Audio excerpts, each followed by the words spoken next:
ઘણી વખતે તમે વાવ વિશે પણ સાંભળ્યું હશે અથવા તો ક્યાંક તમે જોયું હશે.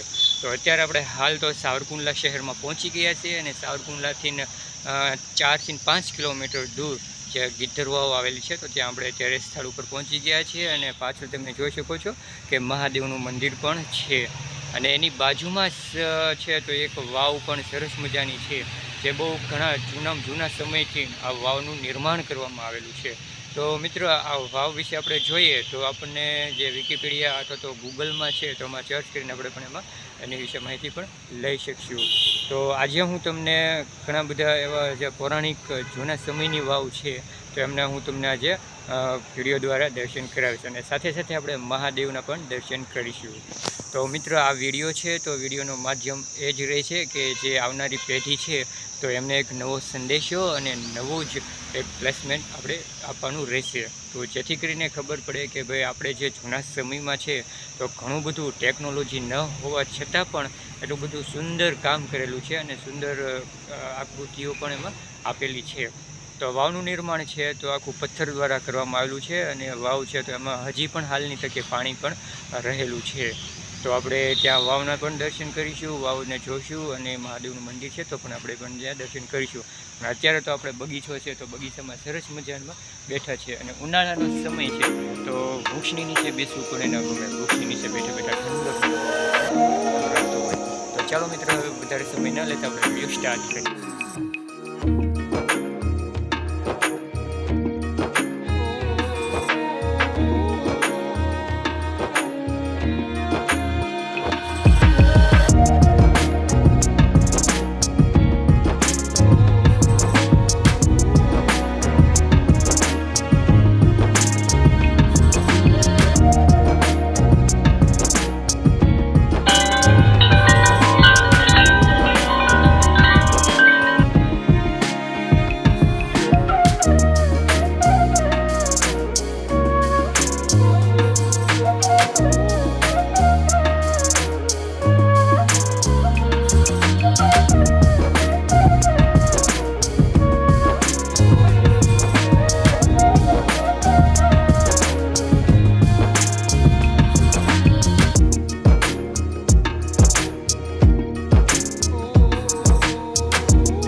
દર્શન કર્યા અને વાવની અંદર પણ ગયા હતા. તો ત્યાં અમુક સમય સુધીને જ આપણે અંદર જઈ શકીએ છીએ અને ત્યાર પછી જે અંદર સાવ જઈ શકતા નથી, કારણ કે ત્યાં સુરક્ષા માટે એક ગ્રીલ લગાડવામાં આવે છે અને ગ્રીલમાં તાળું પણ લગાડવામાં આવ્યું છે કે જેથી કરીને કોઈ વ્યક્તિ છે તો અંદર જઈ ન શકે અને વાવને છે તો વધારે નુકસાન ન પહોંચાડી શકે. તો એ માટે પણ ત્યાં સુરક્ષાની ગ્રીલ મૂકવામાં આવેલી છે. તમે જોઈ શકો છો પાછળની સાઈડમાં.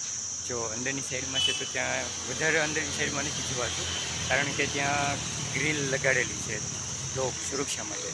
અને આ જાળી છે તો જાળીથી આપણે અડધે સુધી ગયા હતા અને અડધે સુધીમાં આપણે એને જોયું.